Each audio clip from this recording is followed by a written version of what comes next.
قرآن مجید نے کہا کیا خوبصورت انداز ہے اور کیا انوکھا رنگ قرآن پاک نے بیان کیا. فرمایا ان فی ذالک لذکرا، فرمایا بے شک اس میں نصیحت ہے قرآن پاک میں، اس میں نصیحت ہے قرآن پاک میں. لمن کان لہ قلب، لیکن اس کے لیے جو دل رکھتا ہے. اس میں نصیحت ہے قرآن پاک میں، لیکن اس کے لیے جو دل رکھتا ہے. ان فی ذالک لذکرا لمن کان لہ قلب، اس میں ان کے لیے نصیحت ہے جن کے پاس دل موجود ہے، اور جن کے سینے میں دل ہی نہیں، پتھر ہے. جن کا دل تو ہے پر وہ دھڑکن سے خالی ہے، جن کا دل تو ہے پر وہ درد سے خالی، جن کا دل تو ہے پر وہ کیفیت سے خالی. پاک ہوویں تے پاک کی ملدا ہی، بن پاکوں پاک نہیں ملدا. سارے جسم دے تومن نالوں اکو ٹکڑا تولا دل دا. اور اقبال کہنے لگے دلے بیدار پیدا کر کہ دل خوابیدہ ہے جب تک، نہ تیری ضرب ہے کاری نہ میری ضرب ہے کاری. اور فاضل بریلوی نے تو مشورہ دیا ہے، کہنے لگے دل کو کام لگا دو. حضور کون سے؟ فرمانے لگے دل ہے وہ دل جو تیری یاد سے معمور رہا، اور سر ہے وہ سر جو تیرے قدموں پہ قربان گیا.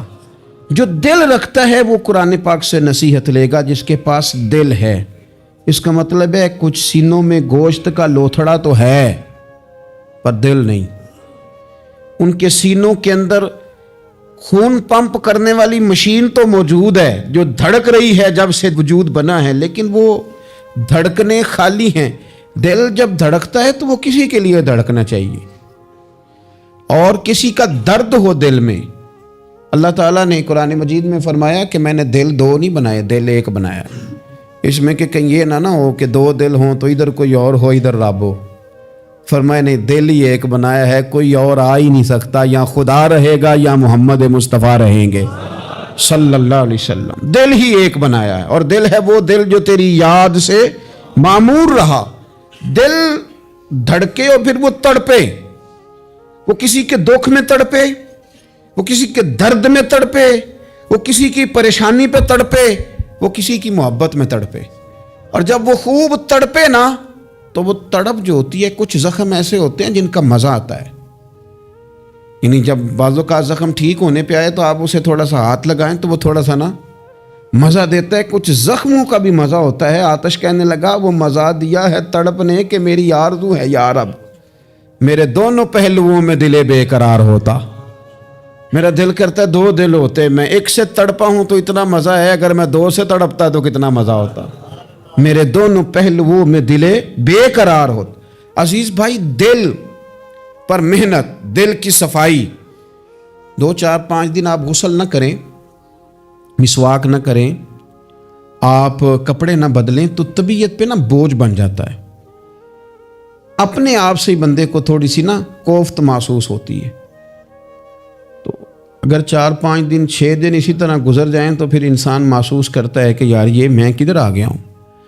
اب وہ جب گھر آتا ہے سفر سے لوٹ کے تو پھر وہ کپڑے نکالتا ہے تو کھانے سے پہلے غسل کرتا ہے، کھانے سے پہلے نہاتا ہے، کپڑے بدلتا ہے، مسواک کرتا ہے. طبیعت میری ٹھنڈی ہو گئی، اب ذرا مجھے نا میں فریش ہو گیا ہوں جی، اب میری طبیعت سے ہلکی پھلکی سی ہو گئی ہے جی میری طبیعت. اور میرے بھائی، ظاہر پر تھوڑا سا گرد چڑھ جائے تو بندہ اپنے آپ کو فریش محسوس نہیں کرتا. تو اگر دل سارا حسد سے بھر جائے، بغض سے بھر جائے، عداوت سے بھر جائے، لوگوں کے بارے میں برے خیالات سے بھر جائے، کینے سے بھر جائے، تو کب انسان کو سکون آئے گا؟ کوئی بھی نہیں تنگ ہوتا آپ کی حسد سے. اگر کوئی معاذ اللہ کسی سے جل رہا ہے تو کسی کا کچھ بھی نہیں بگاڑ رہا. اگر کسی سے حسد کر رہا ہے تو کیا نقصان کر لیا اس نے کسی کا؟ اپنے آپ کو جلا رہا ہے، اپنے آپ کو تکلیف دے رہا ہے. اسے مل مل کے دھو اپنے دل کو. اگر یہ صاف ہو گیا تو تیرا وجود ہی ہلکا پھلکا ہو جائے گا، تو خود سکون میں آئے گا. اسے مل مل کے دھو، مل مل کے اس کو صحیح کر کے صاف کر. امام غزالی رحمۃ اللہ تعالی علیہ سے کسی نے کہا تھا کہ ہم اتنا سنتے ہیں امام حسین کو، اتنا پڑھتے ہیں مولا علی کو، اتنے تذکرے ہیں ہمارے سامنے عثمان غنی رضی اللہ تعالیٰ عنہ، اتنا ذکر ہے فاروق اعظم کا, ابو بکر صدیق کا, اتنا ذکر ہوتا ہے نبی پاک علیہ السلام کے اخلاق عالیہ کا, پھر اس کا اثر کیوں نہیں؟ پڑھتے ہیں, سنتے ہیں, بیان کرتے ہیں, کہا جاتا ہے, سنا جاتا ہے, پھر اس کا وہ اثر کیوں نہیں, وہ طبیعت پہ چیزیں نقش کیوں نہیں ہو رہی؟ تو امام غزالی رحمۃ اللہ علیہ فرمانے لگے کہ اگر آئینے پہ گرد پڑ جائے تو اس میں عکس صحیح نظر نہیں آتے, آئینے صاف کر لیے جائیں تو پھر اس پہ عکس نظر آتے ہیں. ہمارے آئینے نا تھوڑے سے گرد والے ہو گئے ہیں, دل تھوڑے سے نا میلے کچیلے ہو گئے ہیں, تو کوئی بھی عکس اس پہ چڑھتا نہیں, جتنی مرضی بڑی بات سن لیں چڑھتا نہیں. مثال دیتے ہیں, کہتے رومیوں اور چینیوں کا مقابلہ ہو گیا تھا نقش نگاری کا. بادشاہ نے کہا جو اچھا نقاش نکلے گا, اچھی خطاطی کرے گا, اسے انعام دوں گا. تو رومیوں نے تو بڑے بڑے رنگ منگوائے, تو بڑی بڑی پینسلیں منگوائیں, تو بڑا انہوں نے کام کیا. درمیان میں پردہ تھا, آمنے سامنے دیواروں پہ نقش بنانے تھے. لیکن چینیوں نے کوئی چیز بھی نہیں منگوائی. 1 مہینے 1.5 مہینے کا ٹائم تھا. فارغ ہو کے بادشاہ نے پردہ ہٹایا کہ بیچ کھڑے ہو کے فیصلہ کروں گا کس کے نقش و نگار اچھے ہیں, انعام ملے گا. پردہ ہٹایا تو جیسے نقش رومیوں کی دیوار پہ تھے ویسے چینیوں کی دیوار پہ تھے, ایک نقطے کا بھی فرق نہیں. بادشاہ کہنے لگا کیسے فیصلہ کروں گا, تم نے کیا کیا ہے, سمجھ نہیں آئی تم نے کیا کیا. تو چینیوں سے یہ بھی پوچھنے لگا کہ نہ تم نے کوئی رنگ منگایا, نہ پینسل منگائی, نہ کوئی اور چیز, تو بالکل سیم. وہ کہنے لگے بادشاہ ہم نے تو کوئی نقش بھی نہیں بنایا. تم نے پھر کیا کیا؟ کہنے لگے ہم نے ذرا مال کے دیوار صاف کی ہے, دیوار کا آئینہ بنا دیا ہے. نقش تو انہی کے ہیں لیکن نظر ادھر آ رہے ہیں. میں نے سنا ہے کہ اس کے شبستان سے متصل ہے بہشت, مکی ادھر کے بھی جلوے ادھر کے دیکھتے ہیں. سنا ہے اس کے شبستان سے متصل ہے بہشت, مکی ادھر کے بھی جلوے ادھر کے دیکھتے ہیں. سنا ہے بولے تو باتوں سے پھول جھڑتے ہیں. اگر یہ بات ہے تو چلو بات کر کے دیکھتے ہیں. اگر یہ بات ہے تو چلو پھر بات کر کے دیکھتے ہیں. میرے عزیز کہنے لگے کہ وہ نا جناب ہم نے صرف دیوار صاف کی ہے, اتنی صاف کی ہے کہ شیشہ بنا دیا ہے, تو اب ان کے نقش ادھر بھی نظر آتے ہیں. تو بس اب بادشاہ خوش ہو گیا. اس نے کہا کوئی بھی نہیں جیتا, کوئی بھی نہیں ہارا, تمہارا انعام برابر کا ہے. تمہیں نقش بنانے کا انعام ملے گا اور تمہیں صفائی کرنے کا انعام ملے گا. امام غزالی کہنے لگے چل تو اس طرح کر, روز تو غسل کرتا ہے, دانت صاف کرتا ہے, بال کٹواتا ہے, ناخن بڑھ جائیں تو کٹواتا ہے, کوئی چیز ذرا تھوڑی بڑھ جائے تو چھوٹی کرتا ہے, تو کوئی لباس پورا نہ ہو تو اس کو سیٹ کرتا ہے. تو اس طرح کر, ظاہر پہ جو اتنی محنت کی ہے ذرا مال کے دل دھو, انشاءاللہ امام حسین کا فیض بھی نظر آئے گا, مولا علی کے جلوے بھی نظر آئیں گے, حضرت عثمان غنی کی حیا کا عکس بھی نظر آئے گا. اسے پہلے دھو لے, پھر تمہیں سیدنا عمر کی عدالت کا فیض ملے گا, حضرت صدیق اکبر کی صداقت کا نور ملے گا, پھر تو دیکھنا تیری طبیعت پہ نبی پاک کے اخلاق عالیہ کا بھی فیض نظر آئے گا. لیکن پہلے اسے دھو لے, اسے دل بیدار پیدا کر کہ دل خوابیدہ ہے جب تک, نہ تیری ضرب ہے کاری نہ میری. کچھ چیزوں سے دل سخت ہوتا ہے. جو لوگ دنیا داری کی اور فضول باتیں زیادہ کرتے ہیں ان کا دل سخت ہو جاتا ہے. جو ہنستے زیادہ ہیں ان کا بڑا سخت ہو جاتا ہے. اور صوفیاء کہتے ہیں جو کسی پہ ہنستے ہیں نا ان کا تو مردہ ہی ہو جاتا ہے, تو معاملہ ہی ختم ہو گیا. اور جو لوگ رزق حرام کی طرف بڑھتے ہیں ان کا دل بھی مردہ ہو جاتا ہے. اور اقبال کہتے ہیں جو مشینی زندگی گزارنے لگتے ہیں نا, روحانی زندگی سے نکل جاتے ہیں. ہم آج کل مشینی زندگی پہ آ گئے. ہمارے پاس انٹرنیٹ ہے, موبائل ہے, آواز کے فاصلے اتنے کم ہوئے ہیں کہ دلوں کے فاصلے بڑھ گئے ہیں. اقبال کہنے لگے دل کے لیے موت ہے, دل کے لیے موت ہے, دل کے لیے موت ہے یہ مشینوں کی حکومت. احساس مروت کو کچل دیتے ہیں یہ آلات, آلات پہ زندہ ہیں ہم.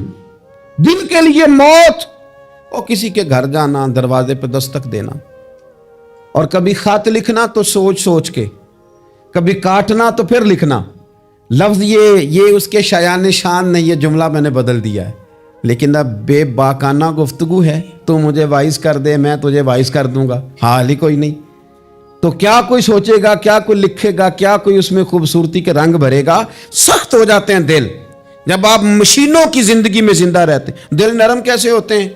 میرے نبی پاک نے فرمایا یتیم کے سر پہ ہاتھ پھیر, رب تیرا دل نرم کرے گا. اگر زنگ لگ جائے دل کو تو اللہ کا ذکر کر, قرآن پاک کی تلاوت کر, اللہ تیرے دل کو نرم کر دے گا. اور پھر فرمایا کہ اگر دل سخت ہو جائے تو موت کو یاد کر, تیرا دل نرم ہو جائے گا.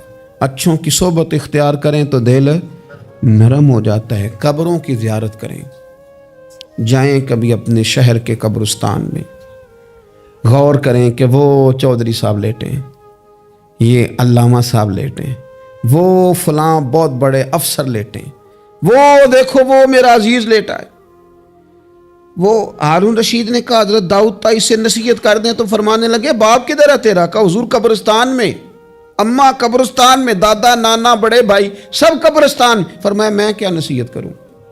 او پئیاں دس دیاں نہیں قبراں جنہاں تے پھول پئے, ادھروں کوئی بھی نہیں آمدا تے ادھروں لکھاں گئے, تے سہ سہ جوڑ سنگت دے ڈٹھے, سہ سہ جوڑ 100 سال کی دوستیاں, سہ سہ سال سنگت دے ڈٹھے, او تکو آخر وتھاں پئیاں, او جنہاں بعد جیسی پل نہیں سمجھیندے, ایک پل نہیں سمجھیندے, پھر وہ شکلاں بھی یاد نہ رہیاں. سہ سہ جوڑ. کہا یہ کوئی کم ہے دل کو نرم کرنے کے لیے تیرے پاس موت کا تذکرہ قبروں کی زیارت کو تھوڑی ہے. یہ چیزیں دل نرم کرتی ہیں یار, نرم کرتی ہیں چیزیں دل.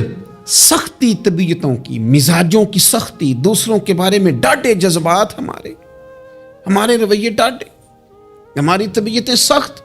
حضرت عبداللہ ابن مسعود رضی اللہ تعالیٰ عنہ نے ایک شخص کو جنازے کے موقع پہ ہنستا ہوا دیکھ لیا, فرمایا آج کے بعد تیرے ساتھ کلام نہیں کروں گا. جس کا جنازہ دیکھ کے بھی دل نرم نہیں ہوا اور قبرستان دیکھ کے بھی دل نرم نہیں ہوا, وہ تو سخت دل بندہ ہے. سخت دل بندے سے دوستی کبھی نہیں رکھوں گا, میں تو درد دل والوں سے پیار کروں گا, تیرے ساتھ میں کلام نہیں کرتا. تو کس طرح کا شخص ہے بھائی جسے یہاں کے بھی ہنسی آ رہی ہے, مذاق سوچ رہا ہے؟ تو دل کی نرمی, میرے نبی پاک صلی اللہ علیہ وسلم نے نا دل پر, ہم نے نا کپڑوں پر بڑی محنت کی, ہم نے چہروں پر بڑی محنت کی, ہم نے اپنے ظاہر کو سنوارنے پر بڑی, ہم نے اپنے حق میں بڑے بڑے لفظ یاد کیے, بڑی کہانیاں یاد کی, پر دل کے لیے محنت, اس پر محنت ہی نہیں کی.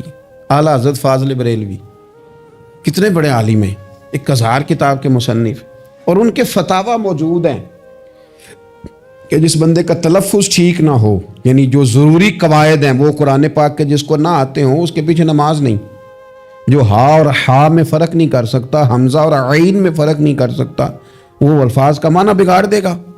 لیکن اعلیٰ حضرت چونکہ صوفی ہیں, درویش ہیں, علم کے ساتھ تو ایک اور رنگ بھی بیان کرتے ہیں.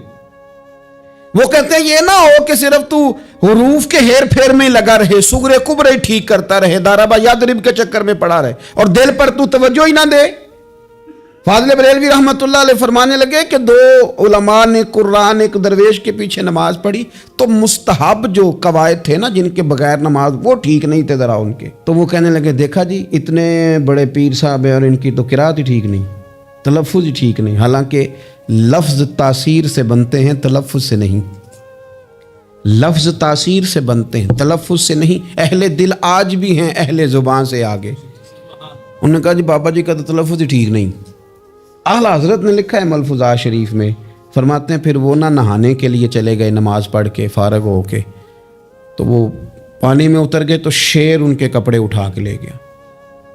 اب کتنی کو دیر پانی میں رہتے, نکلے بھی تو کیسے نکلے, شرم آتی ہے. مختصر لباس پہن کے وہ غسل کرنے کے لیے گئے تھے, اب پانی میں سردی, کتنی کو دیر بندہ پانی میں رہے. لوگوں نے آ کے کہا حضور وہ آپ کے مہمان تو الجھ گئے, بڑے بری طرح پھنس گئے, مہربانی فرمائے ان کو تو بچائیں, وہ تو سخت الجھن میں. کیا ہوا؟ کہنے لگے وہ شیر کپڑے لے گیا اور وہ پانی میں ہے, اب کچھ تو ہونا چاہیے. تو وہ بزرگ گئے, جا کے نہ دور کھڑے ہو کے شیر کو آواز دی, شیر کو. حضور کے صحابی تھے نا حضرت سفینہ, قافلے سے رستہ بھول گئے, ایک سائڈ پہ ہو گئے تو سامنے شیر آ گیا. میں نے کہا ہے لیکن جب آ جائے تو, جب شیر سامنے آ جائے, جب سامنے آ جائے پھر پتہ چلتا ہے کہ یہ تو واقعی آ گیا ہے. پھر انداز اور ہوتا ہے. حضرت سفینہ کے سامنے شیر ہی آ گیا, مشکات میں شیر آیا. اب کوئی بھاگتا ہے, کوئی چڑھتا ہے درخت پہ, کوئی لکڑی اٹھاتا ہے, کوئی اسلحہ پکڑتا ہے.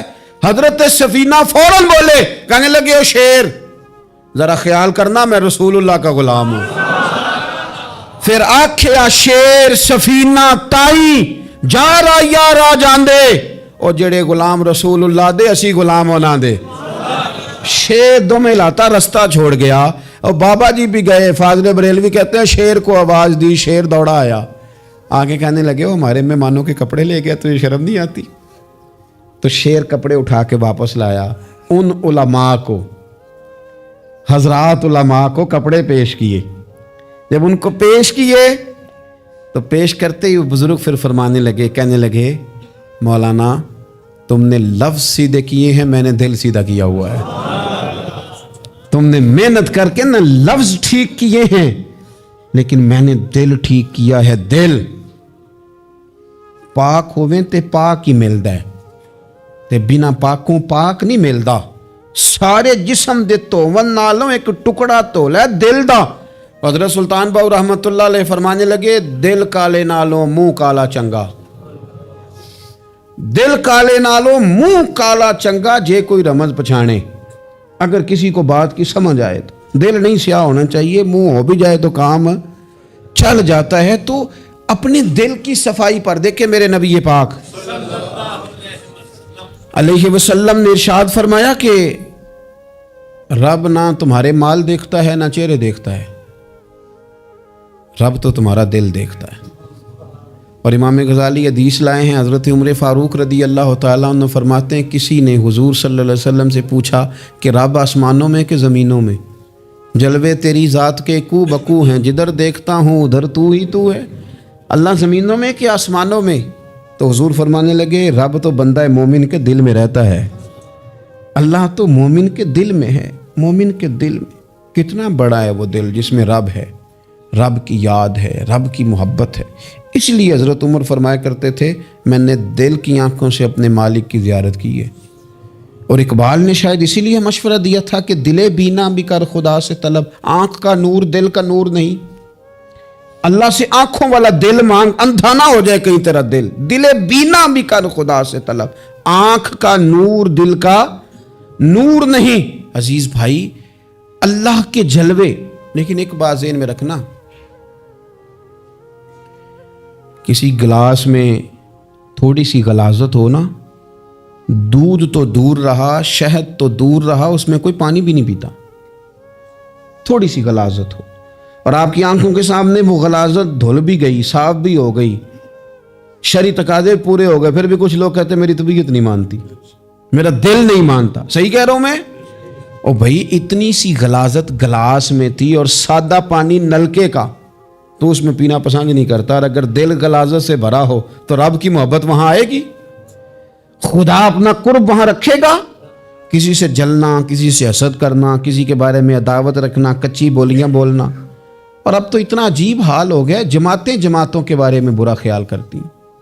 خانقاہ اور آستانوں کا یہ حال ہے کہ سبق پڑھایا جاتا ہے دوسرے کے خلاف, بس ہم ٹھیک ہیں. یہ تصوف ہے کہ نرا تو ٹھیک ہے. طریقت تو یہ تھی کہ میں ٹھیک نہیں, باقی سارا زمانہ ٹھیک ہے. تو کس چکر میں پڑا ہوا ہے؟ اعلیٰ حضرت فاضل بریلوی رحمۃ اللہ تعالیٰ علیہ کے ایک درویش تھے, تو فاضل بریلوی رحمۃ اللہ علیہ سے کہنے لگے میں نے مرید ہونا ہے. فرمانے لگے پتر جلدی نہ ہو, جا سارا زمانہ دیکھ, اگر کوئی میری طرح کا مل گیا, مجھ سے بہتر مل گیا, تو پھر میرے ساتھ وعدہ کر وہیں رہ جانا. ہاں اگر تیرے خیال میں نہ ملا تو پھر آنا, جا گھوم زمانہ دیکھ.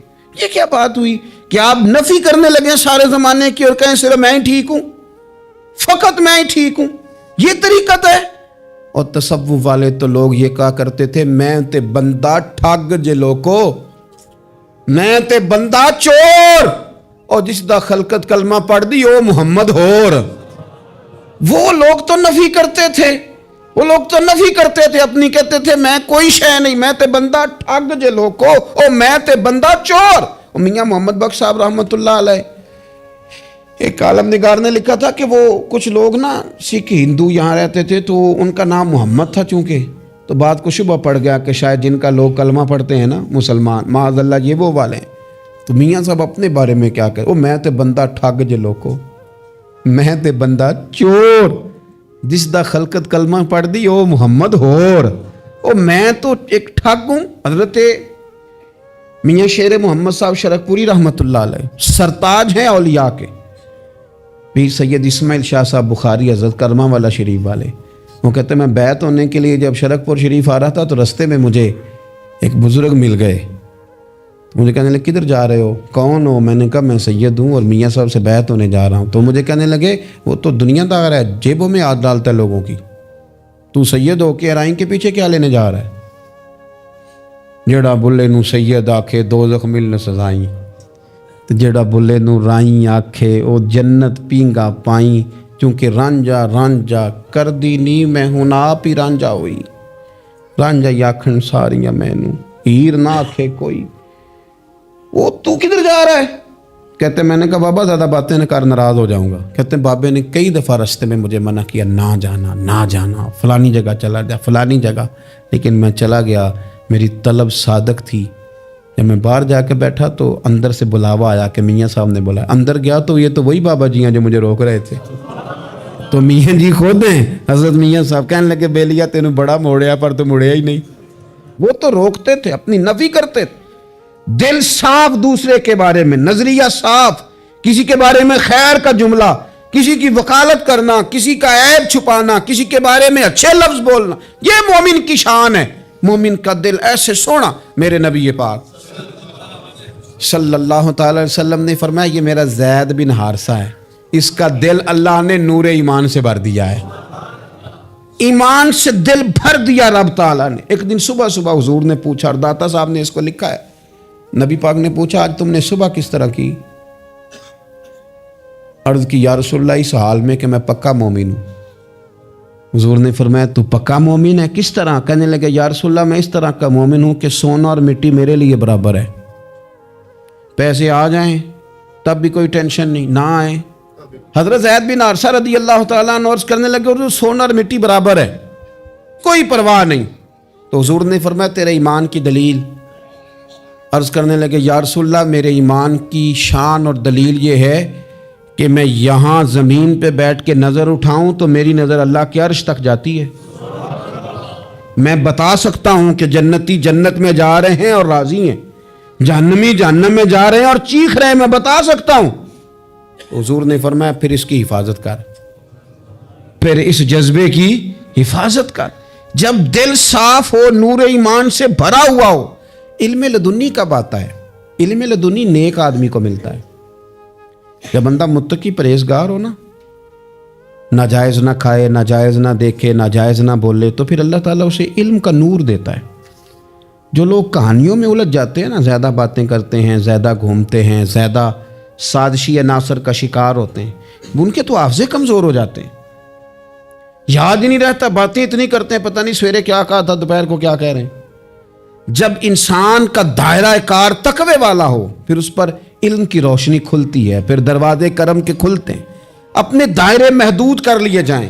سوچے میں بڑے بڑے لوگ آپ کو زندگی میں ملیں گے، مشورے دیں گے، وہ جناب آپ کو پتہ ہی نہیں آپ کتنے بڑے ہیں، آپ فلانی جگہ کھڑے تھے، فلانے کے ساتھ ہنس رہے تھے، یہ آپ کو خراب کرنا چاہتے ہیں، کسی تکبر میں مبتلا کرنا چاہتے ہیں۔ آپ زمین پہ رہیں تاکہ زمین والوں سے رشتہ مضبوط رہے، دل کی صفائی، دل صاف ہو، کوئی حسد نہیں، کوئی کینہ نہیں۔ پتہ ہے سب سے بڑی بیماری کیا ہے بندے کی؟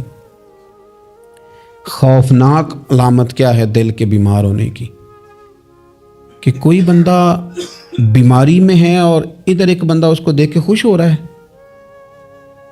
کسی کو زوال آ گیا ہے، کاروبار ڈوب گیا ہے اور یہ دیکھ کے خوش ہو رہا ہے، مر گیا ہے اس کا دل، مردہ ہے، اندر کوئی دل نہیں۔ اب یعنی ایک بندہ رسوا ہو گیا اور یہ خوش ہو رہا ہے، دیکھا میں نے نہیں کہا تھا۔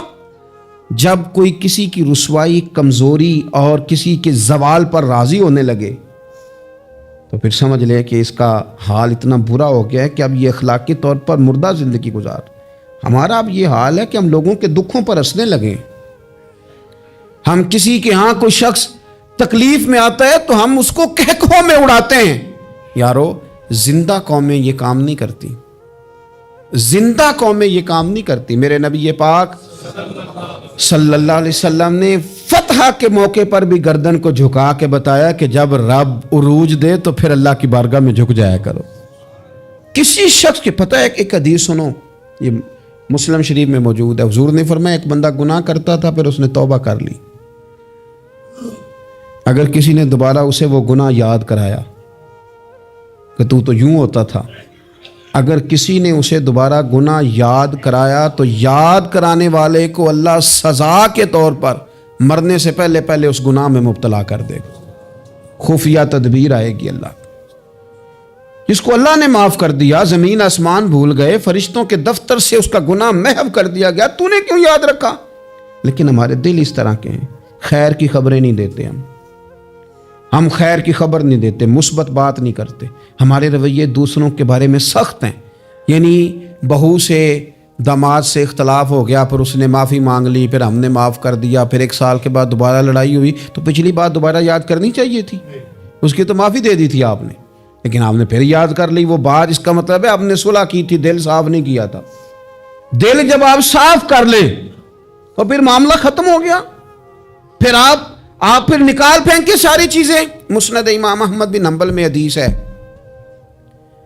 حضرت انس بن مالک رضی اللہ تعالیٰ عنہ کہتے ہیں میں بھی بیٹھا تھا، حضرت عبداللہ ابن عمر رضی اللہ تعالیٰ عنہ بھی حضور کی بارگاہ میں بیٹھے تھے۔ نبی پاک صلی اللہ تعالیٰ علیہ وسلم نے فرمایا ابھی ایک شخص تمہارے پاس آنے والا ہے، تیاری کر لو، آنے والا جنتی ہے۔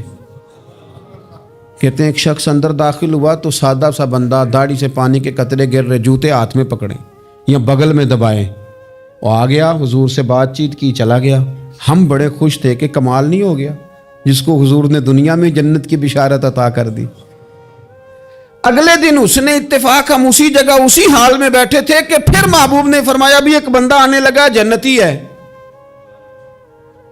کہتے ہیں وہ بندہ آیا تو دیکھ کے حیران ہو گئے، یہ تو وہی کل والا ہی بندہ ہے، اسی طرح داڑھی سے پانی کے قطرے گر رہے ہیں، جوتے اس کی بغل میں آ کے بیٹھ گیا۔ تیسرے دن اللہ کی قدرت ہم وہیں بیٹھے تھے، پھر حضور نے فرمایا بندہ آنے لگا، زیارت کر لو، تیاری کر لو، بندہ جنتی ہے۔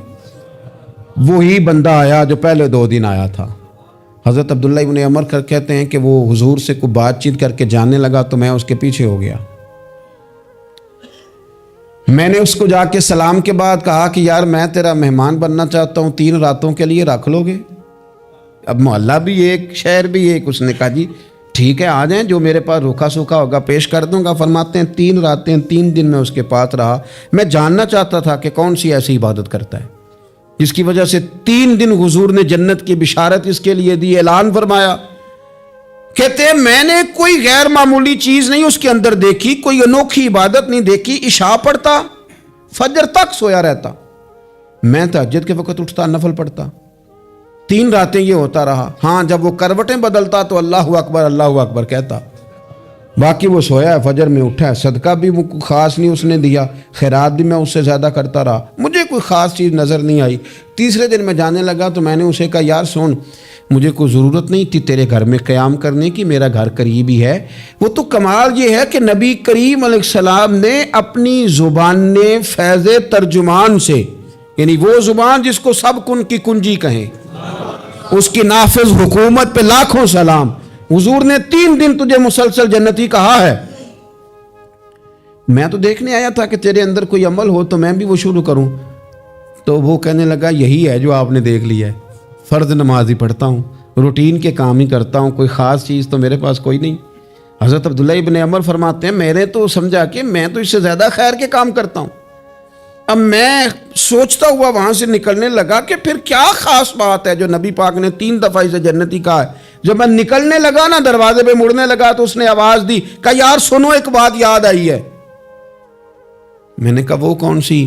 کہنے لگا یار جب سے بالغ ہوا ہوں نا، جب سے اللہ نے توفیق اسلام دی ہے، میں نے جب بھی اپنا دل دیکھا ہے نا، جب بھی میرے دل میں کسی کے لیے حسد کوئی نہیں، کوئی عداوت نہیں، کوئی بغض نہیں، کوئی کینہ نہیں، کوئی کیا کر رہا ہے، میرے دل میں سب کے لیے خیر ہی ہے، دل میرا صاف ہے، اس کے علاوہ نہیں مجھے پتا کیا عمل ہے۔ حضرت عبداللہ بن عمر کہتے ہیں پھر مجھے سمجھ آ گئی ہے، یہ جو تیرے دل کی صفائی ہے نا، یہ بنیاد بن گئی ہے جس کی بنیاد پر نبی پاک نے تجھے 3 دفعہ جنت کی بشارت عطا فرمائی ہے.